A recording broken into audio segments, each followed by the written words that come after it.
Okay, good afternoon. As you know, the 16th session of the UN Permanent Forum on Indigenous Issues is going on this week and next, with a focus on the 10th anniversary of the UN Declaration on the Rights of Indigenous Peoples.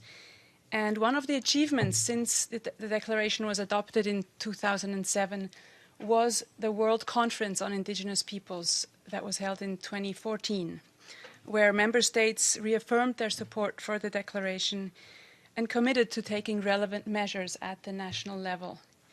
So this press conference will look at what the progress on the ground has been over the last 3 years since the World Conference. And we have 3 distinguished speakers here to discuss this with us today.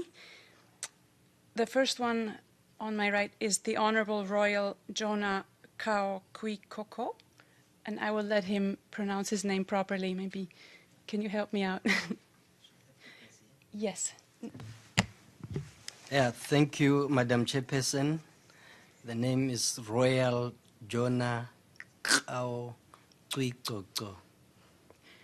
Thank you very much. Thank you. So he's the Deputy Minister for the marginalized people of Namibia. He's an ethnic San, and he was the first San to serve in Parliament, and he's also the first San Minister in his country. In the middle, we have Mr. Jesus Guadalupe Fuentes Blanco. He is a Vice Chair of the Permanent Forum on Indigenous Issues, and he also chairs the Consultative Council of the National Commission for the Development of Indigenous Peoples in Mexico. And on the far side, we have Mr. Rune Fjellheim. He's the Director for the Administration of the Sami Parliament in Norway. His areas of expertise include Indigenous peoples policy development, multilateral negotiations, Arctic policy issues, and climate change. They will each make some brief remarks now, and then they'll take your questions. So we'll start with the Honourable Minister. Thank you very much, Madam Chairperson. Good afternoon, distinguished ladies and gentlemen. The General Assembly, in its resolution 65/198 of the 21st December 2010, decided to organize a high-level plenary meeting of the General Assembly to be known as World Conference on Indigenous Peoples that took place on the 22nd to the 23rd of September 2014 here at the United Nations, which was the first of its kind. The objective of this conference was in order to share perspective and best practices on the realization on the rights of indigenous peoples, including pursuing the objectives of the United Nations Declaration on the Rights of Indigenous Peoples. Namibia was pleased to have participated in this conference. Namibia welcomes the efforts of the international community to address the rights of the indigenous people and expresses full support and solidarity with indigenous peoples of the world. Namibia voted for the Declaration on the Rights of Indigenous Peoples in 2007 with other 143 member states of the United Nations. The government of the Republic of Namibia recognized that the San Ovatwe Ovachimba communities of Namibia are particularly marginalized groups that have been identified in various Namibian laws and policies as a group that merit special attention and concern. Currently, the Division Marginalized Communities is operating in the presidency, headed by myself, Royal J.K. Kuikoko, Deputy Minister for Marginalized Communities. This is the first time in the history of our country that a representative from the marginalized community has been appointed at a ministerial level by His Excellency Dr. Hage Gottfried Geingob, President of the Republic of Namibia, to head this division.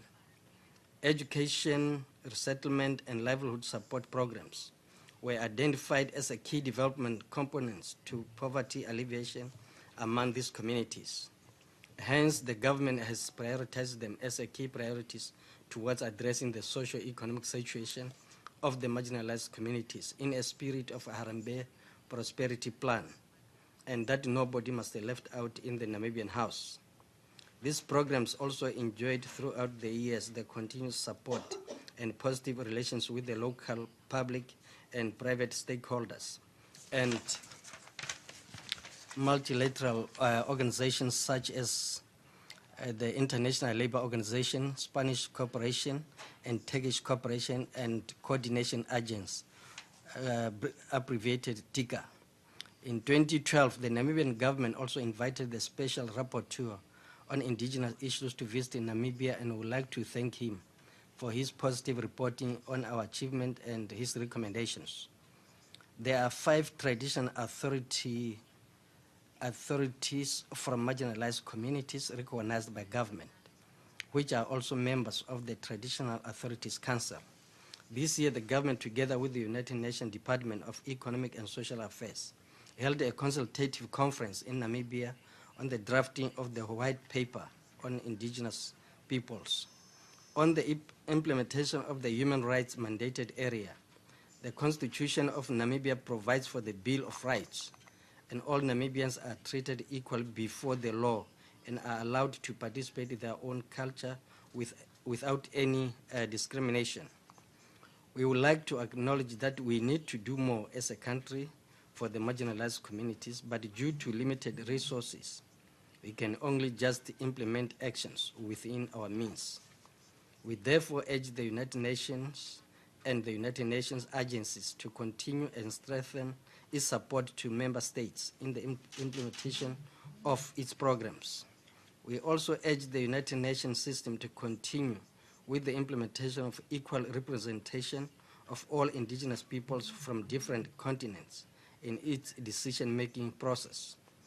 In conclusion, as we are gathering here as peoples of the world at the United Nations celebrating the 10th anniversary of the United Nations Declaration on the Rights of Indigenous Peoples, the Republic of Namibia would once again affirm and commit itself to the implementation and ratification of all the United Nations Declaration, conventions, and treaties as a member state.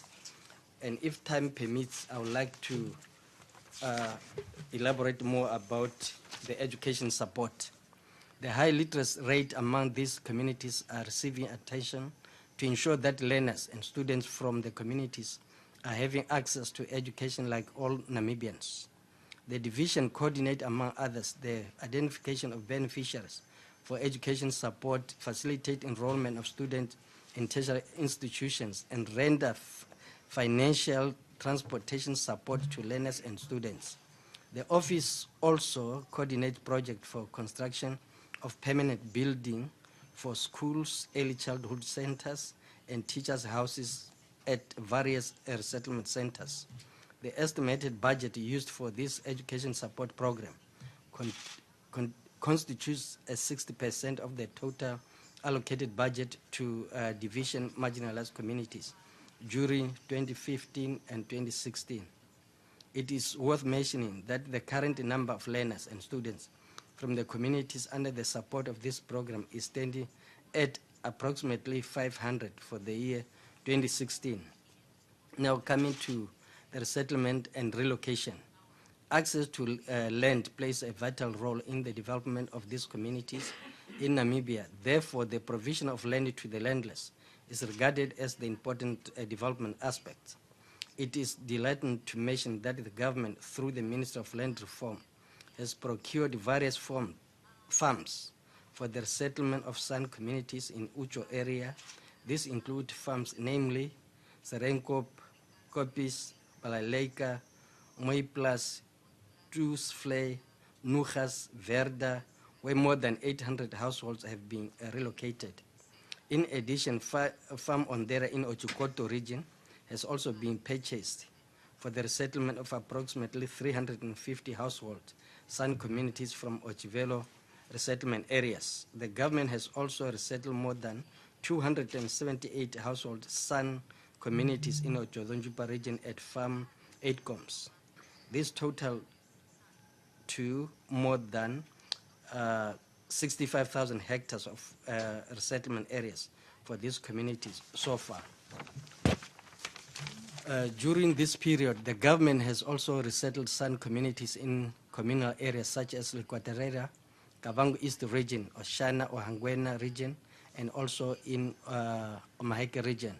20 houses project for construction in Corridor 17, Omaheke region has been launched. In Kunene region, Ipupa constituency, the Ovatwe and Wachimba communities have been settled in 3 villages, Ochomuru, Ochikoye, and Ayua. At all the resettlement farms and village post resettlement support continues to be availed to the communities. This includes agronomic and horticultural project, distribution of livestock, access to water and housing, education and health facilities, supply of farming materials and equipments, and general provision of post-resettlement support. Livelihood support. The provision of coffins to these communities has been identified by the government to make sure that communities are receiving dignified burials. And an amount for the provision of coffins is not less than 80,000 Namibian dollars per month. Due to extreme poverty amongst the marginalized communities, the office has continuously to distribute the food rations among these communities under the Sun Feeding Program on monthly basis. Income generation projects have been implemented in almost all resettlement farms and villages, such as garden project, wood project, and others. The division also facilitated the employment opportunities for San, Ovatwe, and Obachimba young people in private sector as well as in various aligned ministries, including the Ministry of Safety and Security, the Ministry of Defense, and also in the National Youth Service, and that is the Ministry of Youth Service and National Service. With these few remarks, let me thank you very much for listening to me. Thank you. No. Mr. Fuentes Blanco?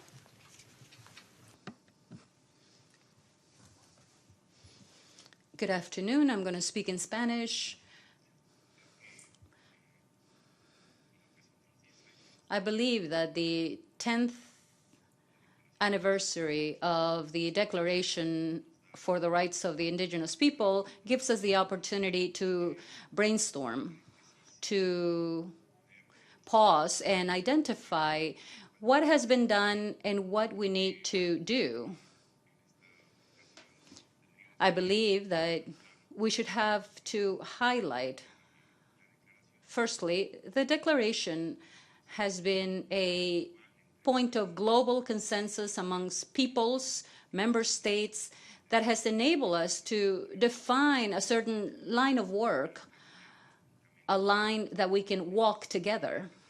I believe that we have the great opportunity to talk about the rights of the original peoples, which translate into several vortex such as lands, territories, culture, traditional knowledge, amongst others.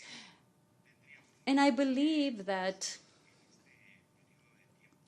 in this session, we should brainstorm about this.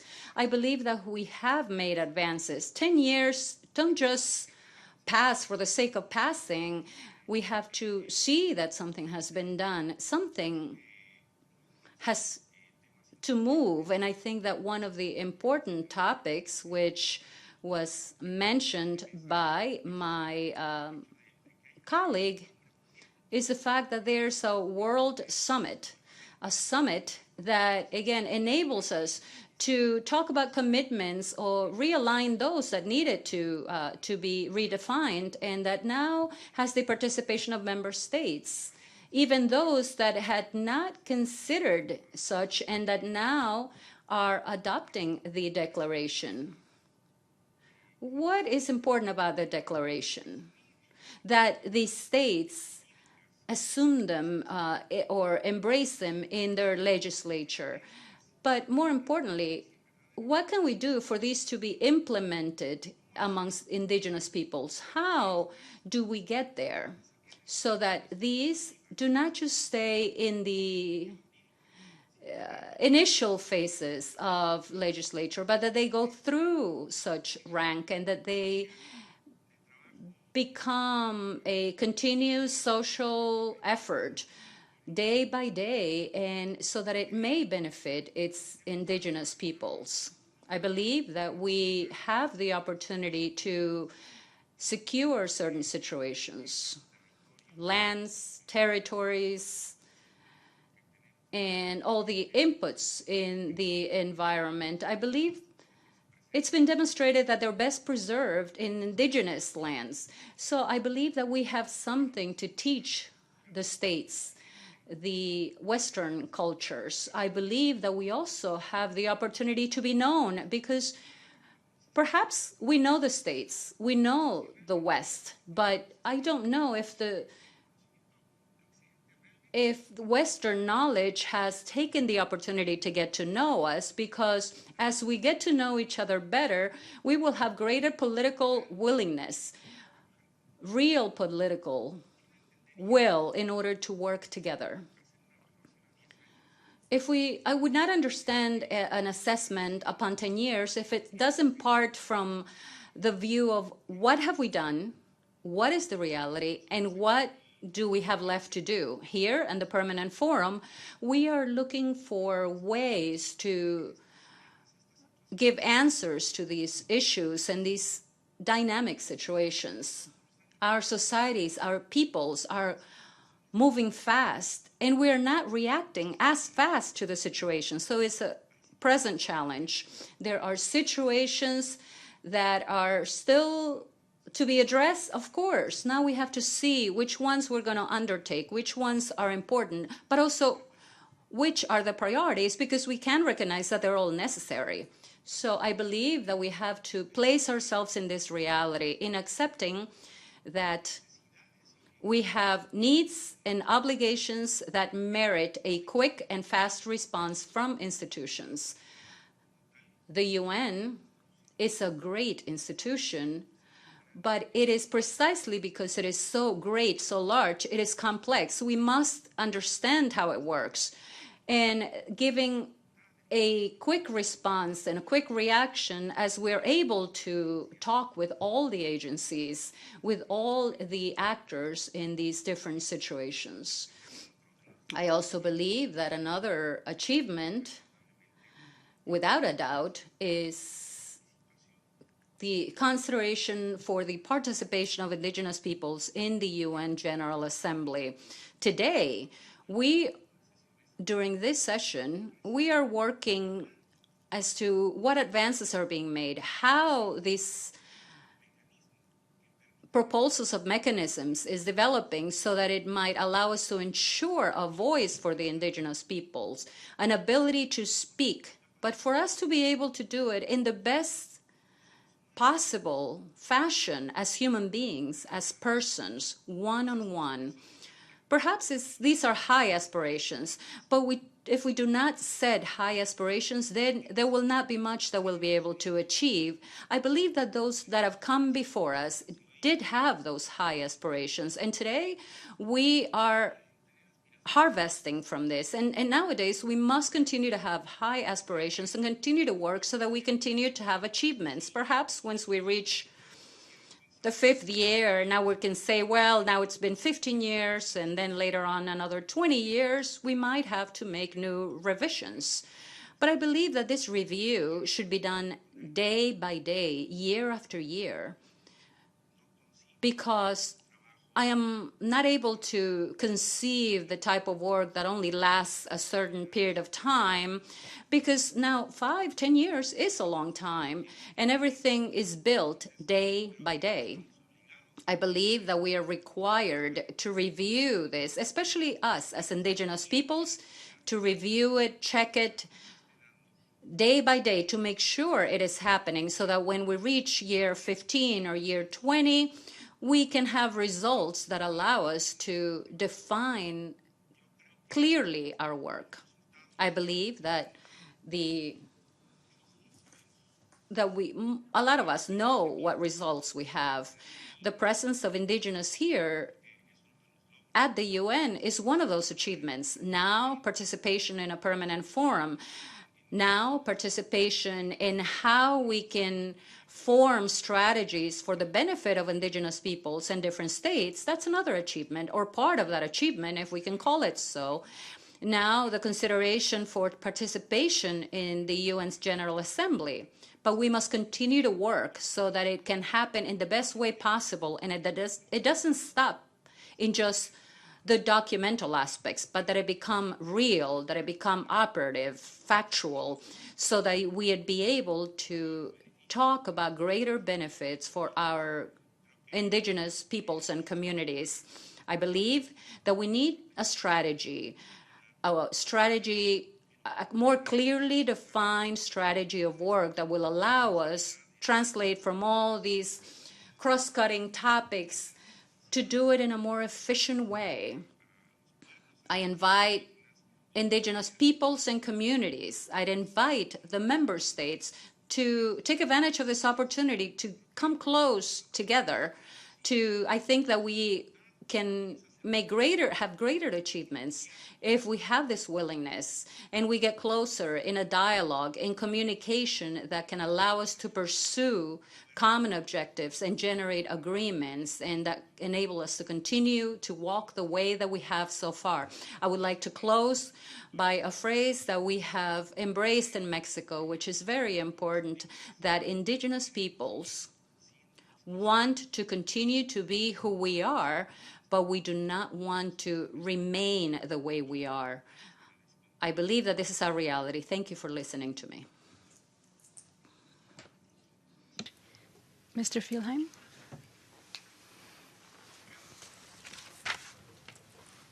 Thank you so much. A lot has already been said. I won't tire the press corps with too many factual background things that hasn't already been touched upon.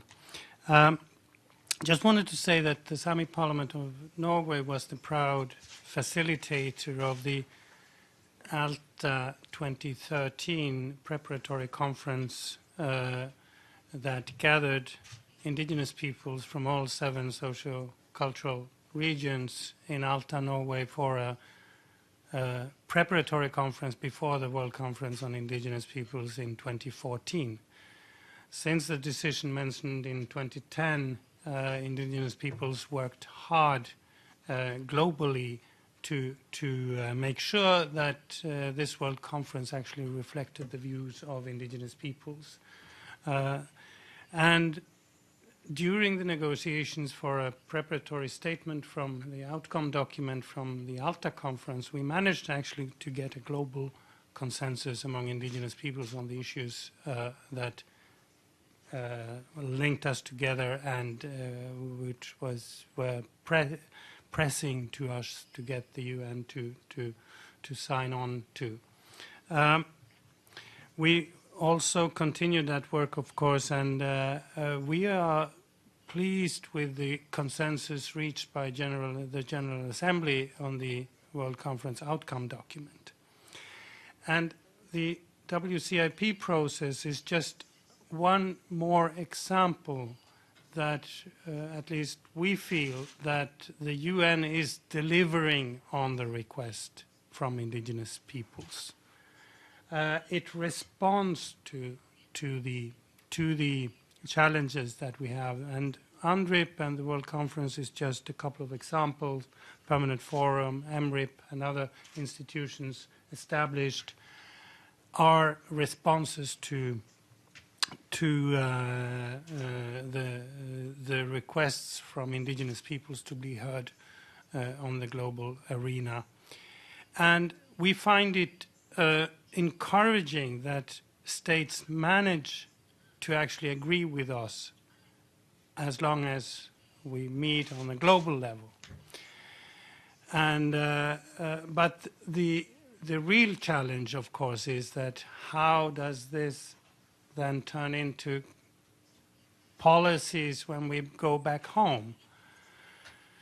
And that's one of the paradox that is partly the UN's challenge onwards as a collective intergovernmental body, but also the individual government's responsibility.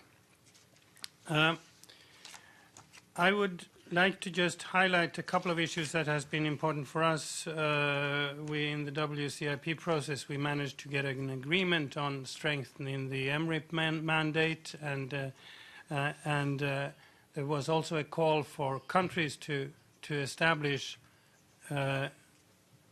action plans regarding the Declaration on the Rights of Indigenous Peoples. It also called for a stronger participation process, participation by indigenous peoples at the GA level. And that is, all of those are emerging concepts that are about to be materialized as we speak, actually. The last one is under negotiation now. But we also, at the same time, sense a shift in attitude towards these questions. In a long period, there was a strong focus on developing the global human rights, and indigenous peoples benefited from that, both politically and also financially, of being supported for actually establishing these rights. The problem is that we now see a move globally from focus on human rights towards very pure economic focus. And that means that when these rights have been established, it's hard to actually get support for making those rights to make those rights actually work and protect and defend those rights by indigenous peoples. So I'm sorry to say that there's to some extent, also in my country, you have the sense that enough is enough.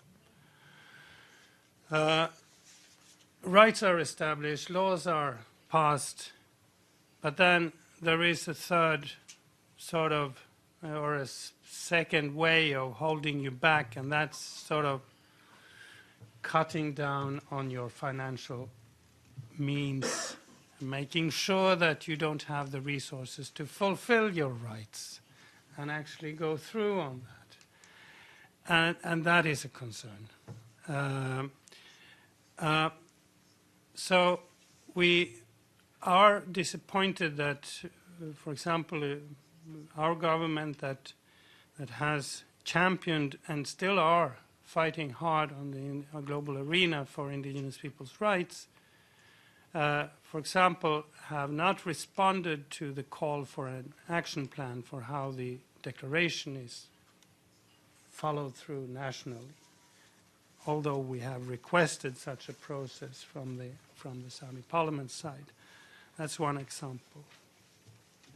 I don't want to go too much into detail, but we see now an emerging tendency, and I hope it won't sort of become much more than a tendency. And that is when people are, and individuals and groups in our country are seeing that the political way of finding the political solutions are drying in. The new option has become taking issues to court and stem government bodies, and there's one court issue that has just gone through the lowest and the next level of courts, where the government actually has lost in both instances, with reference to international commitments that Norway have made. And there's an emerging issue on a bordering river agreement between Norway and Finland that is also on its way into the court system. we are not necessarily happy with that. We would like to see that we move on when it comes to political solutions. We don't see that this necessarily brings anything good. It's a lot of efforts that goes into bringing issues to court. But we have at least registered that the courts have become sensitive also to international standards. So the hard work by indigenous peoples on the global level is now also bringing results to the national courts. I think I'll just stop with that and open for questions. Yeah, we'll take some questions, yeah. Thank you very much for this opportunity. My name is Waldo. I'm from Latin American news agency, Prensa Latina. I have two questions. The first one, 10 years after the declaration and 3 after the conference, what are the main challenges to achieve the fully recognition and participation of indigenous people in societies? And the second one, on climate change, what are your recommendations or proposals to face this issue? Thank you very much.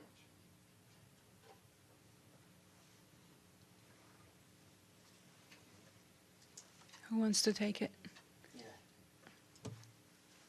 Maybe if I can beg your indulgence, could you repeat the first one? The first question, yes, please.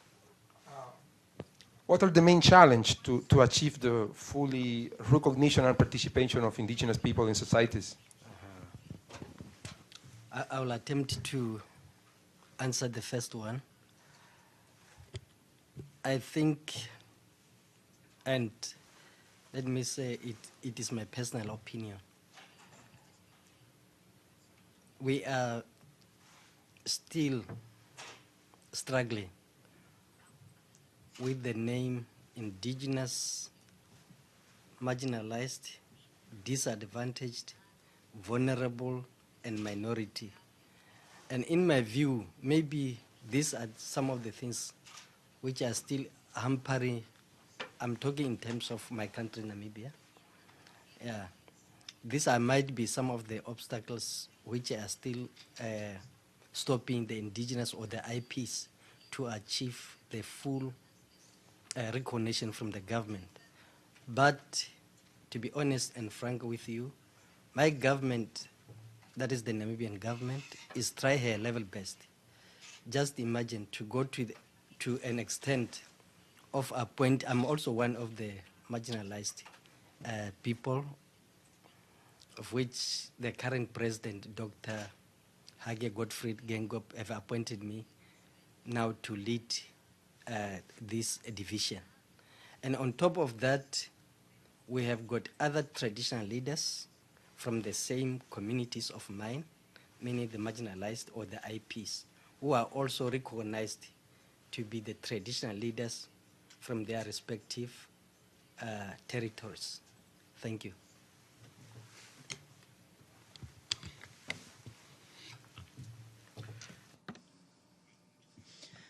Waldo, thank you very much for your question. I might add to the first. I agree with my colleague. I do believe that first we need to define how we are going to be denominated, because according to the states, if something is not defined, obviously they will not be able to do it. But once we overcome this, I believe that it will be necessary to create sensitivity amongst the state as to the need to recognize indigenous peoples. Many states say they do not have indigenous peoples. It isn't that there are none. It is simply that it's out of convenience not to recognize them. So I believe that this work must be done, not just from the UN, but the countries themselves, so that we'd be able to start to work. The main way in which I coincide with you is that to whom is this addressed? And if we don't talk about recognition of indigenous peoples, then there's nothing to implement, because we simply say there isn't anything. So we have to do this work at the local and at the UN level in order to create sensitivity amongst the stage, so that the great majority, if not all, have indigenous peoples, tribes, or minority groups, however you want to call them, those that we were initially in each and every region. The UN has 7 regions. In those 7 regions, we do have indigenous peoples. So I believe that it is important to carry out this work within the UN and also at the state level for us to do that work and fight through this from there and just strengthen it here. As to climate change, I had mentioned that we might know the West, the Western world, but that they might not know us because their interests, it is clear to me, their business interests, financial interests, when they talk about the world and we talk about Mother Earth, and from there, it's a different concept. Their philosophy, of course, given our worldview, is different. So as a response to how can we respond to climate change, it is precisely in that sense to recognize us, to know that indigenous peoples and communities, we preserve the original land because it's the one that provides for us, it's the one that provides life. And that in other cultures, it is seen as the one that provides wealth, but monetary wealth. So we must link those two situations together. This is only achieved through communication and getting to know one another. I think that's my contribution to that. Very good questions. I think solution of actually getting the UNDRIP operationalized, you have to start a dialogue with the respective peoples in the respective countries, and the solution is there somewhere. One aspect that I think states underestimate is that a people is usually unproductive and unwilling to contribute to the state if they are not recognized and actually being regarded on an equal footing as the UNDRIP speaks of. So there's a huge gain in actually getting the whole population in question and the whole people in question mobilized in contributing to the common good, and but governments must also understand that since many indigenous peoples are deprived of resources to actually organize themselves well, they have to be open to put things on the table in order to make things work. But it's a combination of efforts. But at least start the dialogue, and you will be able to harvest the fruits in the aftermath of a long, maybe complicated process. But it will bring fruits. That's our experience. When it comes to climate change, one of our challenges, being part of the Arctic, is that we feel the effect of climate change early, and it can be tough. But when we, as a global community, are searching for solutions, we have to have a sound dialogue on that, because for now, some of the solutions are actually harming a large portion of indigenous peoples rather than assisting and helping and working with. I'm talking about renewable energy sources that demands huge area of land mass, like windmill projects, like biofuel projects, and others that are actually usually those resources and areas are usually found on indigenous people's land. And if climate change is the excuse of eradicating large portion of indigenous people's land in the name of climate change, that is a harmful process.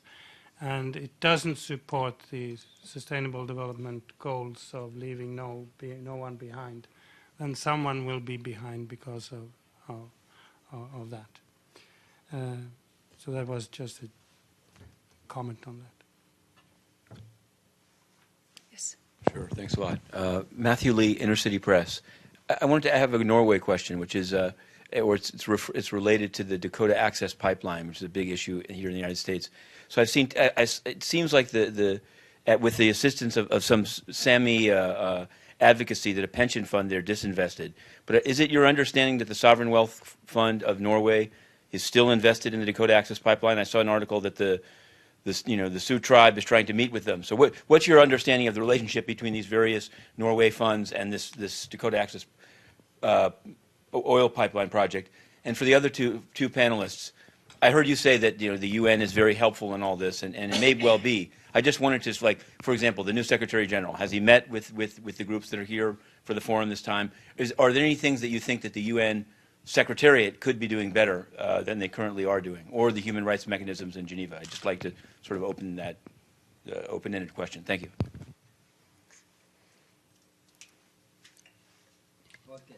Do you want to? Let's start with the Norway question. Okay. Yes, it's true that the Sami Parliament and Sami organizations and basically a lot of Sami individuals has engaged very actively in the Standing Rock issue.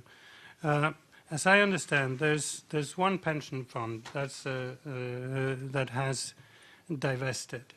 There was also one of the largest banks in Norway has partly divested, but also has sold its mortgage to the project to others, so they are completely out of that project now.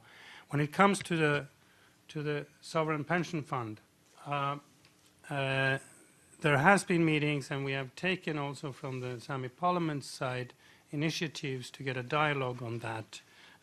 But as far as I know, they haven't divested yet, but I must sort of, they are not very open when they are going to divest. They are so big that they are very secretive.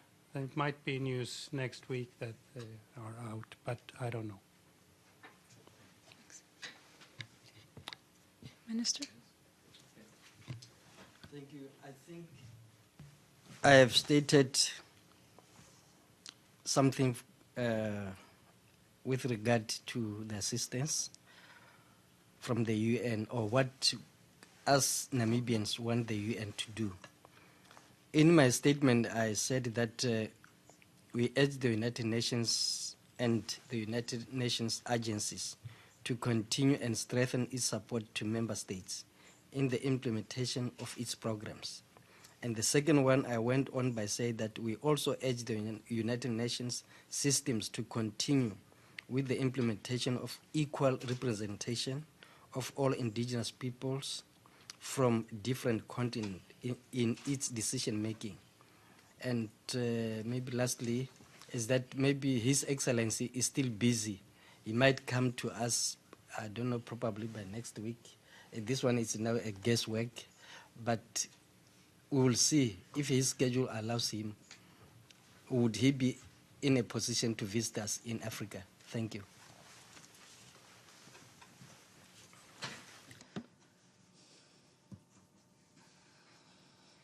Yes.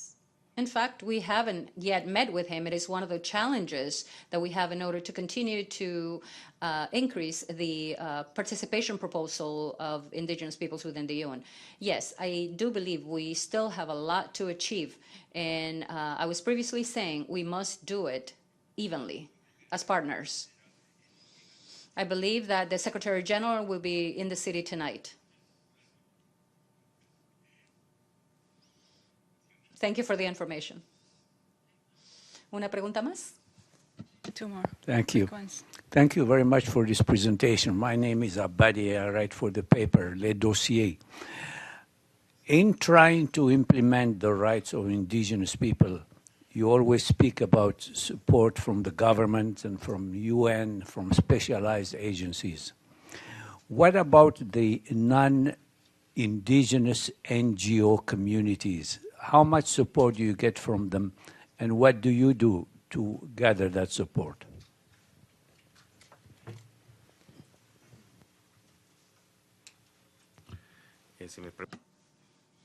I will be the first one to answer. Of course, when we're talking about, we talk about states because they're the ones who have the resources and the capital to be able to achieve implementation of what we might consider an internal policy of each country and how to manage their groups and societies, including indigenous peoples. But it is true that there are foundations that have been helping and cooperating in the implementation in terms of organizational level with the indigenous peoples. In Latin America, which is where I belong, I believe that we have had great cooperation from the World Bank with FAO in many respects, and with some private organizations that have been doing daily work and well-coordinated work as to the implementation of organization means that are in harmony with the state. I do not believe that I am equipped to talk about other regions, but at least in Latin America, I believe we have been very fortunate in the sense of participation, fundings, NGOs, and in some other instances, such as the World Bank, that has assisted us in the implementation. Yes, and Charles Baltic Review. I have two questions for the representative of the Sami Parliament in Norway. One is, what is the Sami Parliament in Norway doing to protect Sami cultural heritage sites? And what are the requirements to be able to vote or be elected to the Norwegian Sami Parliament?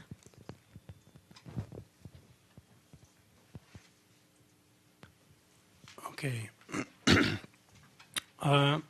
Cultural heritage sites is actually the responsibility of the Sami Parliament, and it's we manage it, and by law, any artifact or site older than 100 years are automatically, what do you call it?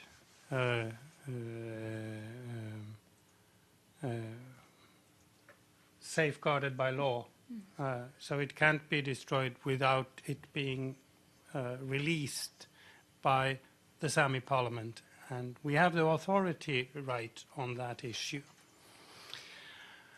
When it comes to voting, the Sami Parliament is based on an electoral role, so it's elected by and from the Sami population in Norway, and the criteria there follows actually UN-guided principles for identifying, and that's the first one is that you have to actually yourself identify that you are a Sami. It's a self-identification clause because it's your human right to create your own identity. The second clause is an objective criteria that goes to a lingual connection to the Sami language, either that it's your home language, it's one of your parents' home language, one of your grandparents' home language, or even one of your great-grandparents' home language, because the language has in some areas been lost for a while, but there are other strong cultural elements. And the third point is that after you have enrolled, it's out for public scrutiny, so it can be objected that people can actually say that, well, this person does not have. So then it goes for a further review before it's accepted finally into the electoral roll. And the elections are every 4th year at the same time as the National Parliament of Norway. Okay, thank you very much to our speakers. Thank you all for coming.